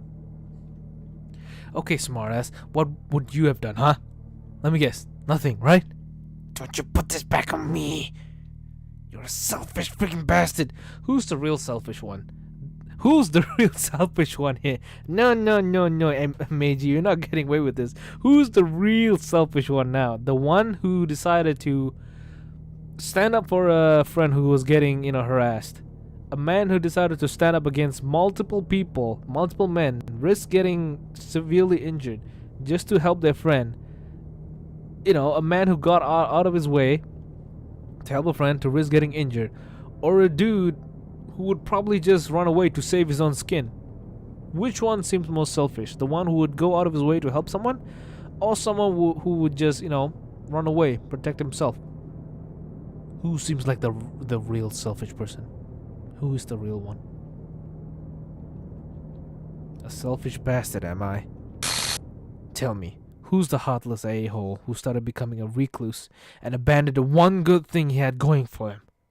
Don't you start. Don't even go there. Maybe I was wrong. Maybe you did cause her the big sad. Oh, that's it, you freak.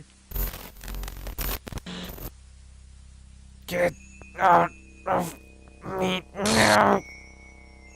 He grabs our neck and rips me out. Oh shit. Get out of my head. Get out of my head. Get out of my head. I am flung across the desks. Nani? He is here. I am here. I ignore the pain. Because only one thing matters. He must die. Crack his neck. My life was perfectly fine before you showed up. It was simple, ordinary, standard issue, and I was happy with it. But then you showed up and ruined everything. I hate you. Ronald? Meiji? What are you doing? What's happening? This doesn't concern you. I hit the antagonist. Wait, what? Monica's thrown back against the wall, slamming into it and slumping down, a look of shock and horror on her face. Oh, hello, Justin. Why does he have to come at this moment when I'm at my most cringiest? Monica looks at me in horror.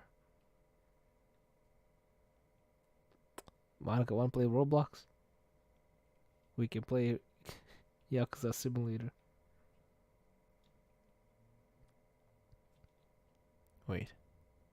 Wait, what? What did we just do? You're nailing the villainous breakdown? No, I'm not. I'm just... I wish I could. But remember, I've said this before. I can't really go all out with the voices. Because I'm not really alone in my house. If I was really alone, oh boy, I would really go all out. But this is me like really holding back the voice. What did we just do? I try to speak, but I can't. I'm trembling just as much as Monica is. The two of us look at each other, breathing heavily. Ronald! I try to move Meiji's body, but it's still paralyzed in fear. Finally, I get the left arm moving and grab a nearby desk, weakly pulling myself up as best as I can. However, I can't stand up and just manage a crawl. I weakly pull myself towards Monica. Ronald, please, don't hurt me. Damn it. I stop crawling and try to sit up facing her. Monica, don't. Stay away! Monica runs out of the classroom. I try to run after her, but I'm still too weak. What the frick? What in the actual frick? Did I really say those things? We were... What? What the hell? God, I really am an asshole, aren't I? What the hell just happened? I don't know. I don't know. What did we just do? I don't know. The door was go silent for a bit.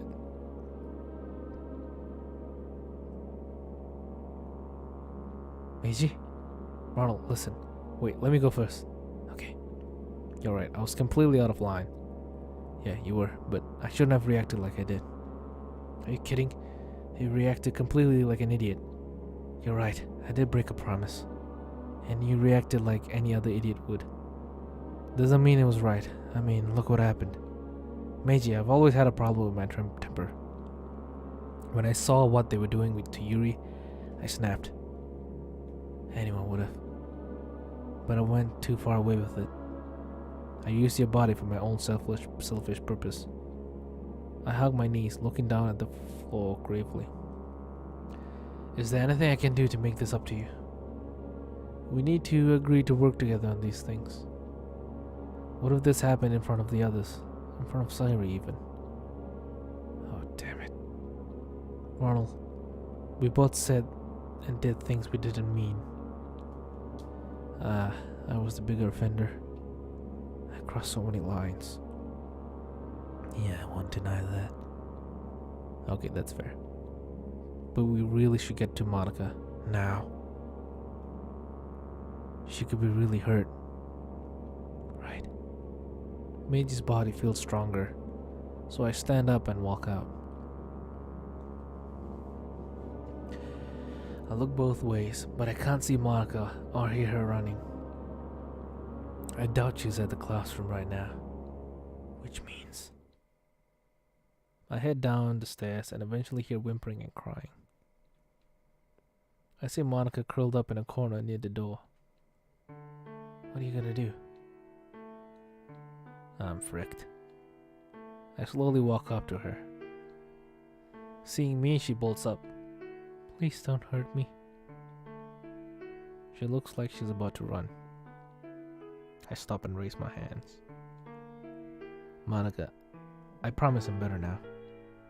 But how can you be so sure? You two were separated. Wait, we were separated? Now that I think about it, yeah. Yeah, I did pull you out of me. Which hurt like a bitch, remember? It did, didn't it? Does this mean we can try splitting? Maybe, but I have a feeling that kind of separation comes with its own problems. I guess so. But it is something we should keep in mind. Anger seems to be a trigger for us. Yeah. We stand there in silence for a bit before hearing a small sob from Monica. We should focus on Monica for now? Yes, we should. I sit down slowly, making myself smaller so I don't appear as threatening. Seeing this, she slowly sits across from me. I don't know what happened, but what I do know is I screwed up. Again. Monica wipes tears from her eyes. Ronald, we both screwed up. Instead of going Super Saiyan, Ronald can clone himself when angry. Not really, more like split himself in half, like create a... Who has that ability? You know how like Dragon Ball fighters like in the early Z saga, the early Saiyan saga, where Krillin and Piccolo could like make copies of themselves. They could like make four clones of themselves, but they're all like severely weaker. It's like that. They can just split their power levels in two. TN? Yeah, that's TN's technique, I think. Because I don't really know. I didn't watch the OG Dragon Ball. Ronald, we both screwed up. I look down at the ground. I'll understand if you hate me now. I really am sorry. We both are.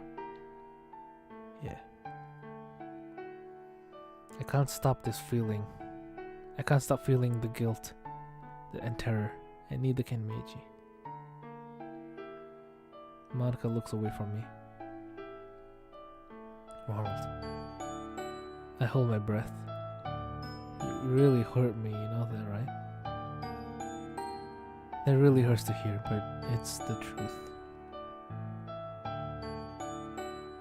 Her look of terror and disappointment slowly begins vanishing. But I don't hate you. I couldn't. It's just not who I am. I lean against the wall, looking up. I'd understand if you did, though. Monica moves over and sits next to me. I don't know what happened yet, but I'm not angry at you anymore. But I am concerned. I don't know what happened. I nod. Same here. I feel her put her arm through mine slowly. She leans on my shoulder. I forgive you. Both of you. But please promise me that you two will try your best to keep that from happening again. I don't want you getting hurt from whatever just happened. Relief washes over me. You've no idea how much that means to me. I owe you a major favor.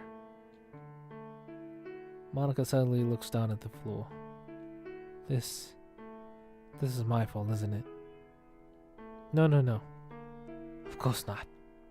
This is entirely on me and Meiji. You're not to blame here. We both screwed up. It's not your fault. Monica looks up to me. Okay, I trust you. She stands up, holding her hand down. She helps me to my feet. Come on, we should head back. Sorry we might get worried and come looking for us. I smile and brush the dust off my body. Yeah, sounds good. Man, she's extremely forgiving. Okay, I've got to really work twice as hard on my impulsiveness. Monica and I head back in. Are you two okay? Are your tummies feeling better now? Monica and I look at each other, the tension breaking just then.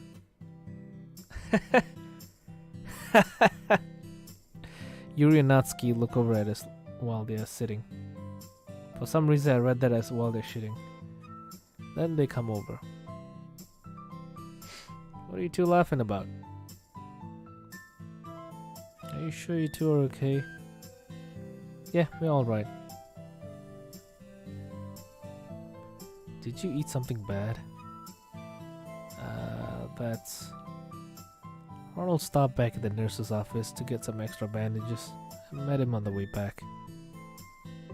Oh, okay. Well, if you're sure you're okay. I'm sure. Monica looks at the clock. Oh, I think it's time to share poems. Are we gonna... Oh no, we're gonna read all of it, aren't we? Okay, everyone, let's go get our poems and find someone to share with. I go over and grab Meiji's bag, retrieving our poems. My turn. Whoa, you keep on startling me. I'm sorry, I just couldn't wait. Fair enough. There's a bit of silence between us. I clear my throat. Well, why don't the three of us share? I put both mine and Meiji's poems down. Shall we begin? Monica starts by looking at my poem. Damn.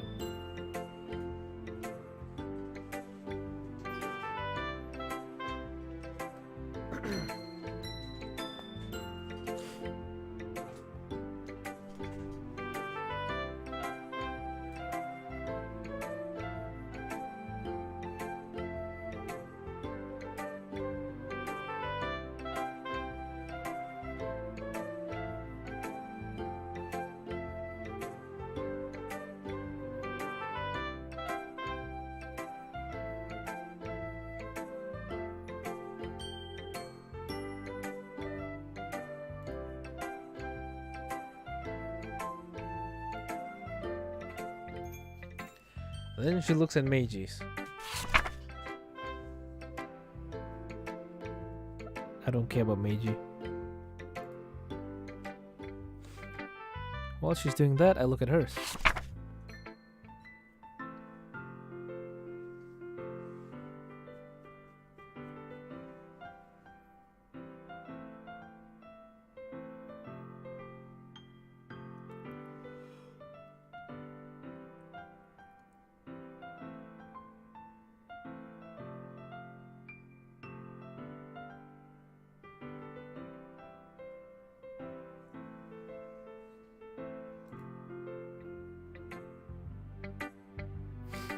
Well, again, her poem's different than the one in the game. I guess I shouldn't be surprised. Monica reads both her poems carefully, then puts them down. Well, you both have different styles. It's nice to not have 20 random words for this. But it does look like some of the minigame bled through in Meiji's poem. Hello, Avon. Yeah, you got in pretty late. Yeah, I saw that too. How? No, wait, I see it. The first line? Yep. Sayuri based words. Right, now I get it. Well, what did you think of Meiji's poem first? It's actually not too bad. It makes me feel warm and fuzzy inside. And that's not meant to be patronizing. I also feel a very slight tension at the end. I'm guessing that's because of the gameplay we did last night. Yeah. He says yes. Monica nods sadly, then smiles again. I like your rhyming too. I understand it isn't easy coming up with a poem overnight, but it is impressive that you try to make a poem that rhymes for the most part. I wonder what roleplay chose when he showed Meiji DDLC. Probably the Sayuri route.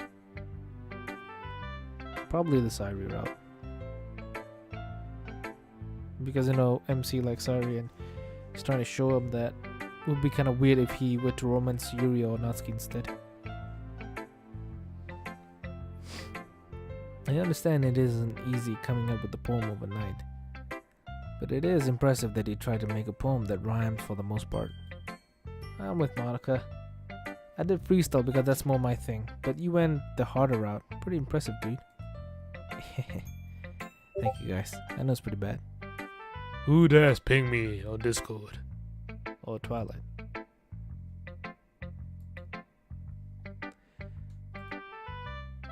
Hey, for a beginner, it was pretty good. And I know Sorry will live it.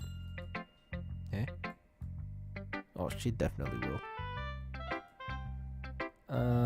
Can I see yours, Ronald? Alright, Monica. Hand me my poem back, please. Meiji hasn't seen it yet. Monica must have been fuming when she saw that she didn't have an option in the poem minigame. Probably. But I don't think she would have cared because, you know, the main character is beside her. Alright. Monica hands my poem back and I read it carefully. Wow. That's deep. He says that is deep. It's definitely one that has a hidden meaning. There's a lot of vivid imagery in this one. I can almost feel like I'm in there. I can almost smell the muck. That was my intention. Thank you for the praise. What do you think of mine? Again, it's different from the ones you normally write. Your use of imagery to tell what is, to me, a clear meaning is quite good. A bit cliche, but that's not a bad thing. I think there's a couple meanings in there.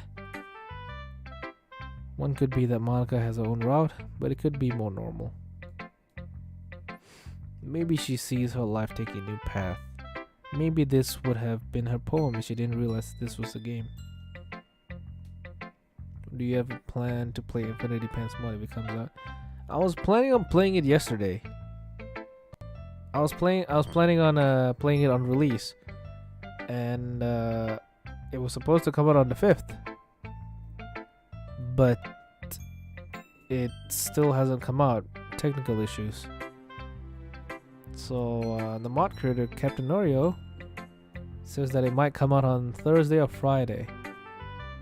If it comes out on Friday, I don't think I'll be able to stream it because I'll be going out then, and I'll only be coming back on Monday. Don't set unnecessary deadlines. Or set a really far deadline. I don't know.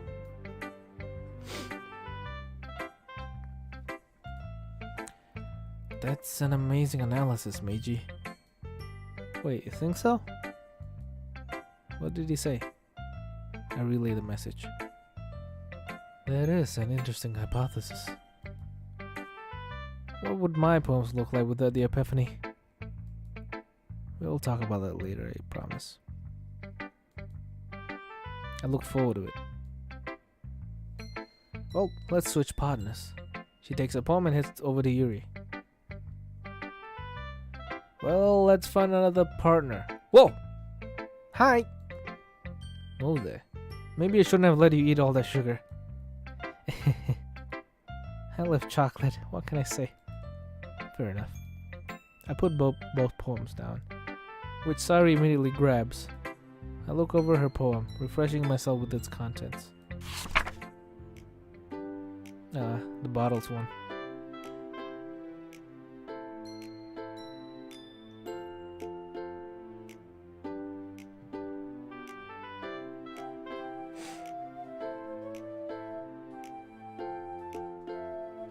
Or just say it will be released when it's ready. DDLC mods, unlike AAA games where the investors interfere with development for more money. True.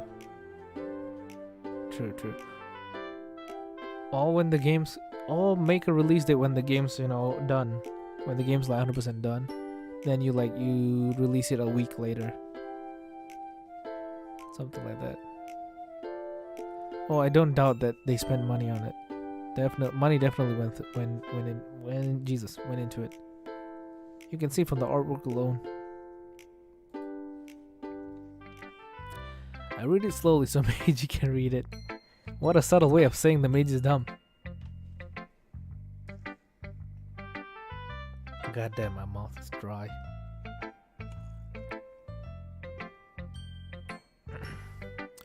After I'm done, I wait for Sari to finish ours. Hi. Wow, these are better than yesterday's. In both, there's some good feelings. Meiji's was pretty good, wasn't it? They were both good. Meiji's was very uplifting and I really liked it. Are you sure you didn't like it because of who wrote it? Well, that's a part of it, sure. But I like to think I know Meiji better than most, So when I read his poem, it's not just a poem, it's a Meiji poem. And that makes it feel extra special to me. Like I can feel his feelings in it. Sari hugs the sheet against her chest. I reach over and rub Sari's hair gently. Such a little ray of sunshine. She can keep it if she wants. I wrote it for her. Meiji says you can keep it. Thank you, Meiji. She tries to take it again, but I stop her. After we're all done sharing. Yeah. Your poem, Ronald. It's still sad. I guess that's my style. Is everything okay? Not good. She can't be worrying about me too. I'm fine, sorry. Really? Are you sure? Damn, she's pretty perceptive. I've got to throw her off. Really, I'm fine. Really? That's your best, dumbass. Okay, if you say so. You definitely miss Michael Jackson laughter. I don't like it because it's pretty loud. I mean, I like it, but it gets pretty loud and kind of awkward. I'm not sure she believes you. I'd be surprised if she did believe me. She's unusually perceptive about the feelings of others. It doesn't help that my poem was painfully obvious. Yeah, that was pretty dumb. Hey. Raspberry noises. Let's get back to the poem. Alright. Well, any critiques? Well, I'm not very good at figuring out poems are bad or good. But that's why I just gotta go with my heart. If it makes me feel things, it must be a good poem. What kind of poems do you like anyway?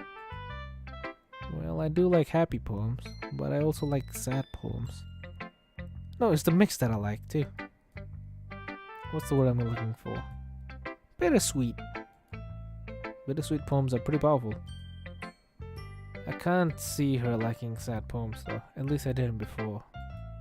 Meiji doesn't think you're the type to like sad poems. Well, I like happy poems the most.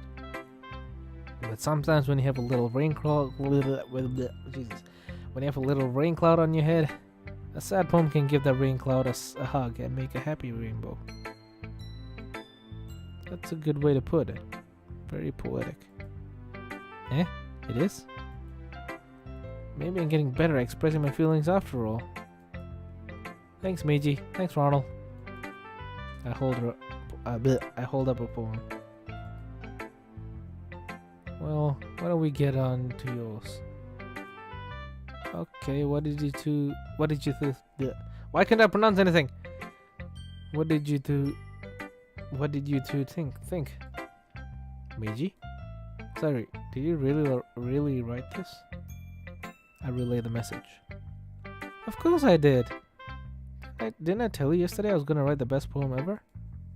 I've been really in touch with my inner feelings recently. I can tell. This is very good. It's pretty sad too if you look past the happy thoughts. Eh? What do you mean? Well, I mean, look at the speaker. They give so much of themselves to make others happy, but where's the happiness left for them? A very good poem overall. You should be very proud. Oh, thanks. I feel like I was meant to express myself this way. It even helps me understand my own feelings a little bit better. Writing is like magic. You've absolutely no idea. Writing's the best. I'm gonna keep writing until I die. Stop for the death flags. Let's hope it's a very long and happy life. I look forward to reading your book of poems, as does Meiji. Oh yes, we are. Also, can I keep a poem? Can Meiji keep a poem? Yes, of course. I need to show the rest of the club, but afterwards you can. Great, see you later. You too. She walks off. I decide to go see Natsuki this time around. Looks like she has been waiting. Isn't it kind of weird? We are all used to a brown hair siren by now, instead of her, pinkish hair. Looks like she's been waiting. Took you long enough. What were you and Sari talking about? Poems. You sure? She seemed upset. I promise I didn't make her upset. Okay. Let's see those two poems then. She takes her poems and I read her poem for Meiji's sake. Sorry, has pink hair. Pink is not the correct word, but you know the original color, the reddish. Amy likes spiders.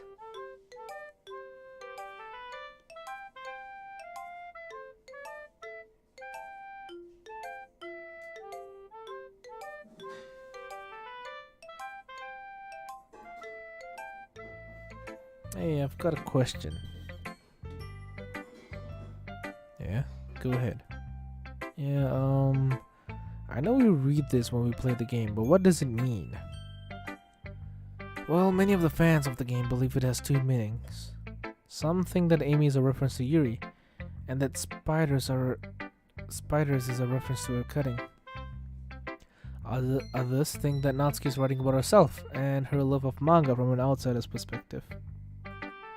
Well, she'll explain herself soon. Finally, Natsuki finishes her poems. She doesn't look happy. This wasn't supposed to happen at all. Why can't you two just be bad at this?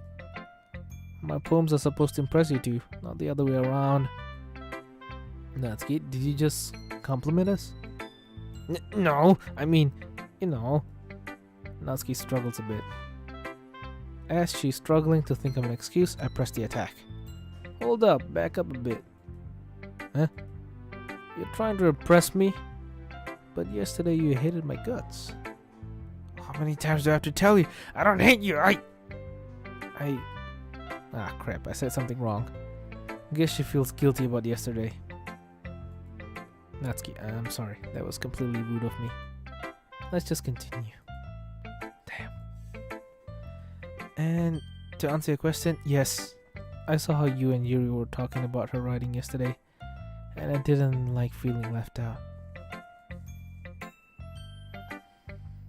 That's way more honest than I expected. No kidding. I'm sorry I made you feel left out. I'll try not to in the future. We both will. Not gonna lie, MC should have some muscle. He built like a Wii remote. Have you seen the original concept art of MC? He's pretty buff. Not as in like buff, but he's like pretty fit. Go look it up. DDLC MC. Alright, there's this one concept art you'll get. Yeah, the original MC has some shoulders, my guy. He's definitely fit.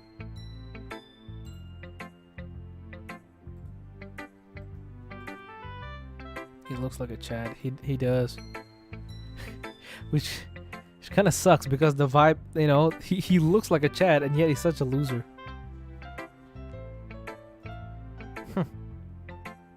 I mean, fine. So what else can you tell us about our poems? What are we, royalty? Indeed, peasant. They're not that bad, are they? No, it's just... Normally our poems are a bit too fancy for my taste, but it's not as fancy as Yuri's. And I can see a good meaning. Meiji's is simpler, but it's got a clear meaning too. She chuckles. So I guess what's happening now is that Meiji's poems are, you know, going the Sairi route. Meanwhile, the main character's poems are going the Monica route. You two just got lucky, you know. Lucky? With? Writing poems like this? Don't get used to it. You two won't always manage to write poems this well written. I mean, good. I mean... You think our poems are good, eh? No! Why are you smiling? Natsuki shoved the poems back towards me. Don't read too much into it, okay? She's definitely cute. Wait, her lines changed. What happened to her saying our poems were bad after all? Script? You're so strange sometimes. I won't, I promise. Well, anyway, you're gonna tell me what you thought about mine now, right? Don't forget who the real pro is. Yes, ma'am. Well, it's certainly longer than yesterday's. Yesterday's was way too short. I was just warming up. I hope you didn't think that that was the best I could do. I stand and make a dramatic pose. It wasn't even your final form. You're a dork. Guilty as charged. Anyway, do continue. I sit back down. Anyway, the message is pretty straightforward in this poem. I doubt I have to explain it. But you're going to regardless, right? Yep, here she goes. Sometimes you can explain complicated issues with much simpler analogies. And it helps people realize how stupid they're being. Like, anyone would agree that the subject of this poem is an ignorant jerk. Well, that's true. I wrote it to be easy to relate to. Everyone has some kind of weird hobby. Or guilty pleasure. Something that you're afraid if people find out, they'd make fun of you. Or think less of you. But that just makes people stupid. Who cares about what someone likes? As long as they're not hurting anyone. And it makes them happy. I think people really need to learn to respect others for liking weird things. I agree with you, up to a point. Huh? What do you mean? Some hobbies that people have can be self-destructive. Your manga and baking hobbies aren't that, but there are some more intense hobbies that can be harmful. I won't ever judge anyone for their likes and dislikes. That's just how they are. But the thing is, some hobbies are dangerous and can lead to the hobbies getting hurt. Like motocrossing, you know, skateboarding, or like I don't know, playing with snakes. I don't know. I understand that. I'm glad that you can appreciate this kind of writing. Just look forward to tomorrow too, okay? You bet I will. I turn and see Yuri staring at me. Hey, Yuri. I hope you're doing alright after, no, I'm much better now. May I see what you two have written today? Sure, here you are. I hand Yuri the 2 poems. She begins reading and I read over hers just to let Meiji see it again. No, I don't want to read it.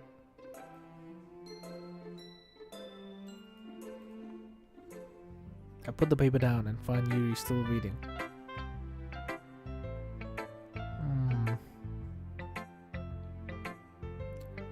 Looks like she's reading Meiji's right now. Wake up, Yuri. Oh, sorry. I forgot to start speaking. I chuckle. It's fine. This is a rather unusual session today. Take your time. After a couple of seconds, Yuri clears her throat. May I start with Meiji's poem? Of course. Thanks, Ronald. So, Meiji, this is your first time writing a poem, right? Well, yes. What do you ask? I relay the message.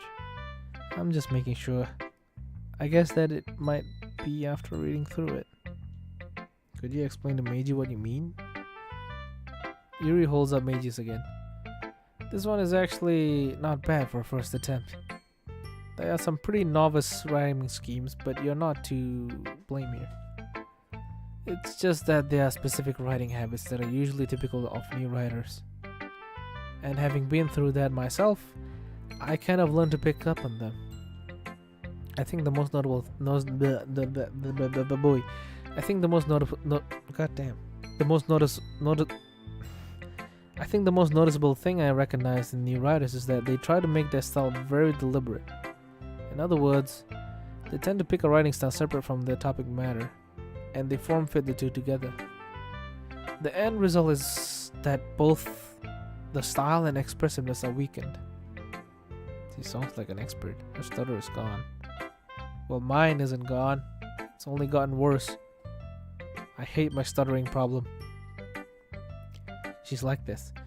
When she gets on about a topic she likes, she can go on. But like I said, that's not something you can be blamed for. There's so many different skills and techniques that go into writing even a simple poem. Not just finding them and building them, but getting them to work together is probably the most challenging part. It might take you some time, but it all comes with practice and learning by example and trying new things. I also hope that everyone else in the club gives you valuable feedback. Natsuki can be a little bit biased though. Biased how? Well, I think everyone here is biased in their own way. We've all got our own dislikes and likes. Sure, Natsuki has a love for cute things, and that influences what kind of literature she likes and dislikes, but the same principle applies to everyone here. I was just talking to Sari earlier. She was telling me that she likes bittersweet literature. That if a poem made her feel things, she thinks they're good.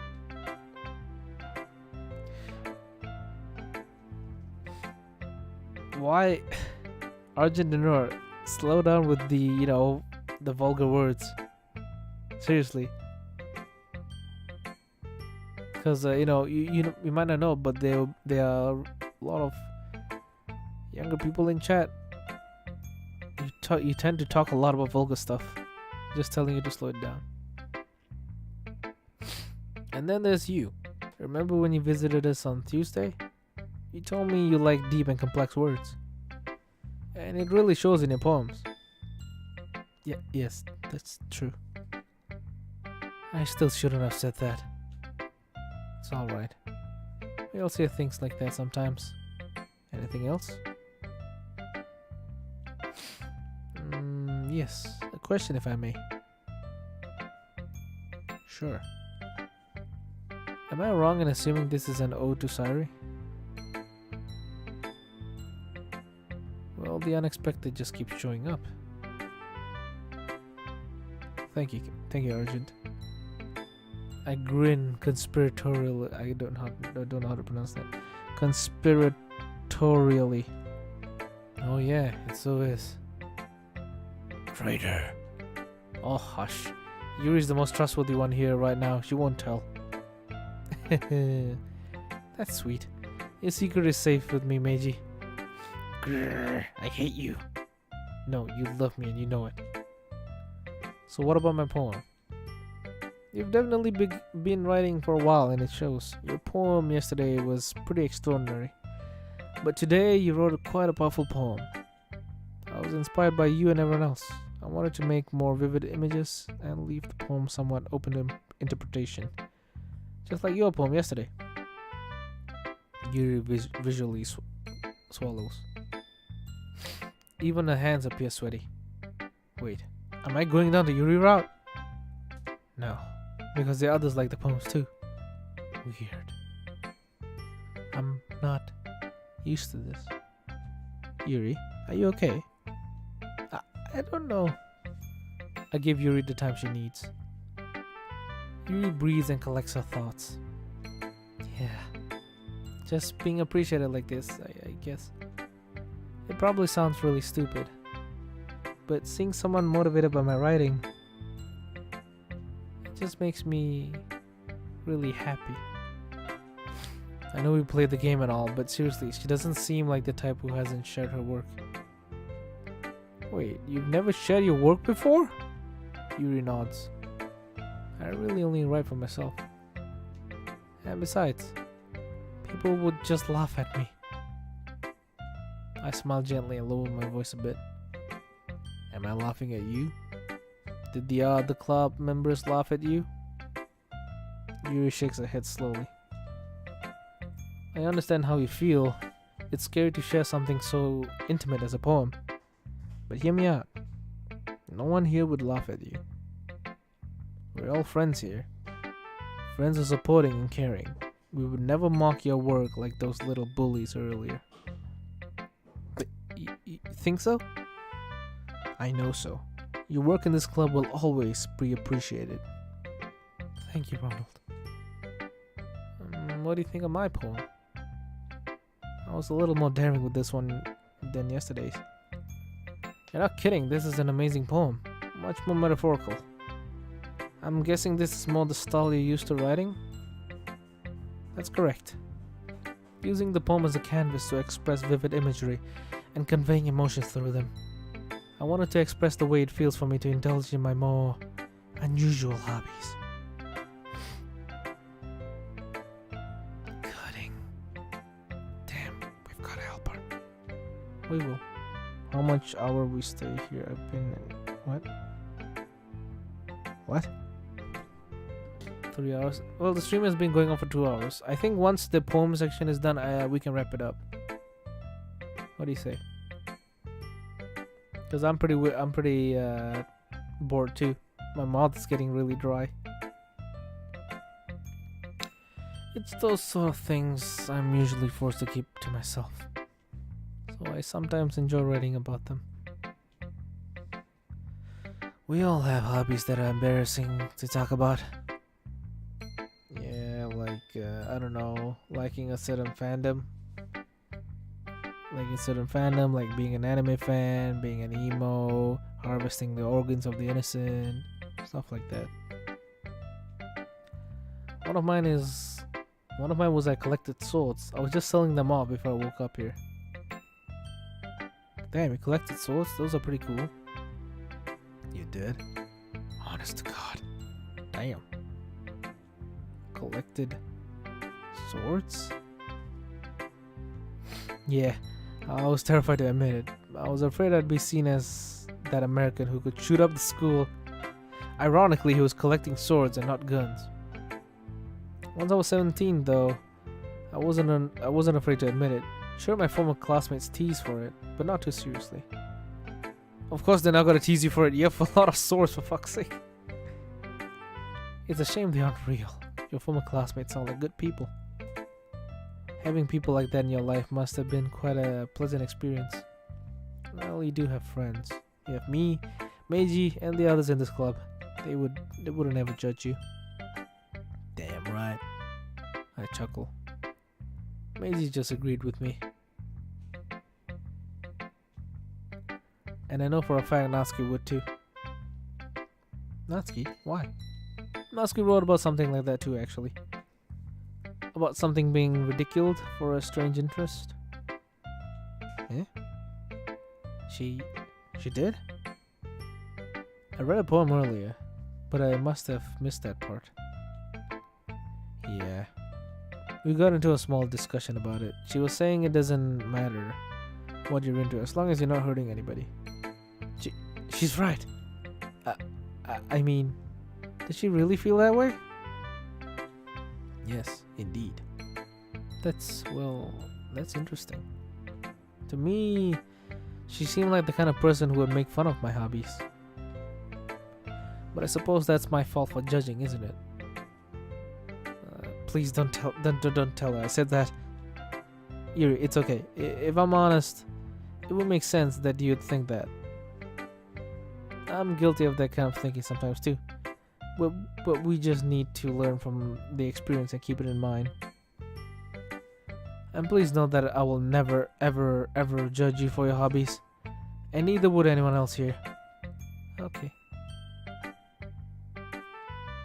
Well, thank you for sharing it with me. You're good at a lot of things. Writing, listening. There really aren't many people like you, Ronald. I will take that as a compliment.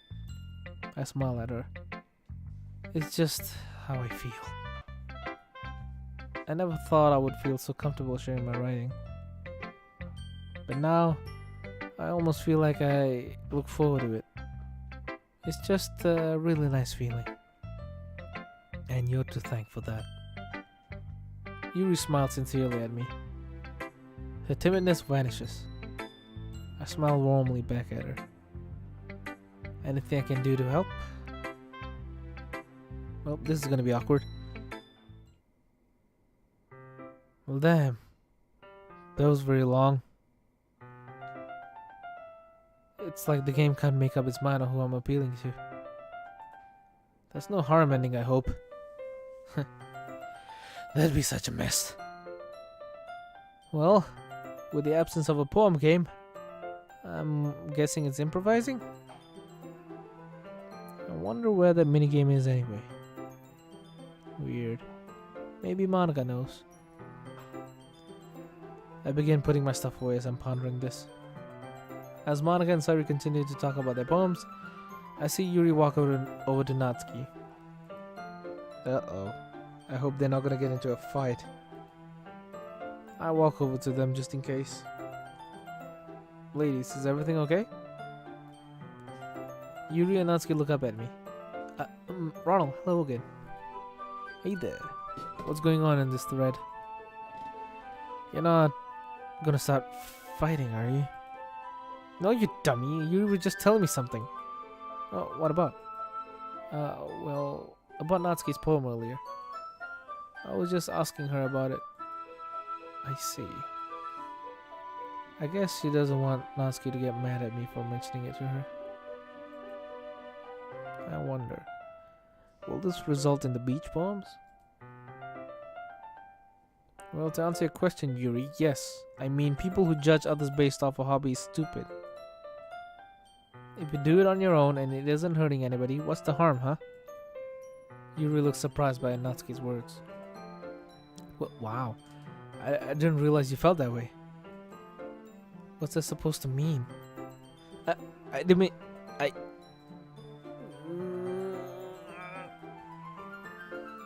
Hey, it's okay. It's a bit of my fault for how I've been acting, especially after yesterday. So, I'm sorry. Well, that was unexpected. Did Natsuki just apologize? So damn strange. Well, I agree. I mean about the message about a poem, not about...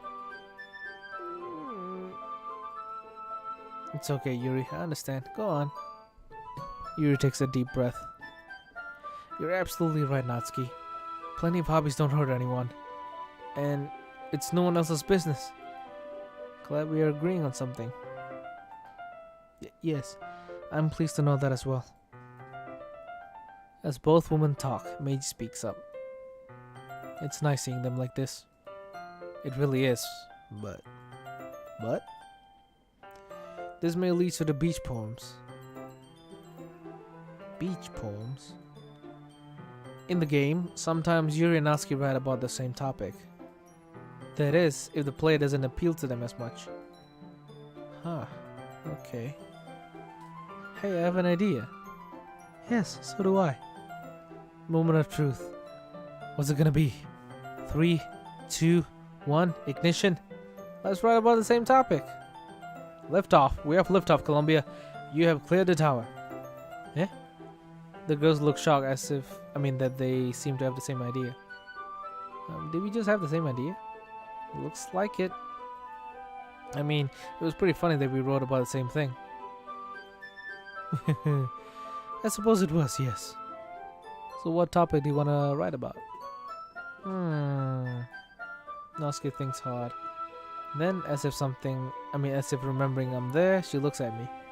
Oh, any idea? Me? Yeah, dummy. What should I do? Should I let them decide or decide for them? I shouldn't interfere here. Well, since this was your idea, shouldn't you come up with one? Come on, Ronald. No, Natsuki, he's right. Remember what happened yesterday? We shouldn't get Ronald or Meiji involved. I guess she doesn't want to be reminded. Yeah, I suppose you're right. Sorry, Ronald. It's okay. At that moment, Natsuki lights up. I've got an idea. Oh? What is it? Let's write about the beach. Oh? Why that? Because the beach is awesome. Well, I'm okay with that. Even if it is a bit inane. What was that? Nothing. That was a surprise. I didn't expect to get involved in that discussion. So strange. What's going on with you, script? Oh, finally. Damn, that's a lot. Oh, damn. Okay. 2 hours and 14 minutes. I'm pretty tired and hungry. I'll be ending the episode here. Leave a like if you enjoyed it. Subscribe if you're new. Hit the notification bell if you have already subscribed. And if you have already done that, thank you very much. You can join memberships if you want to.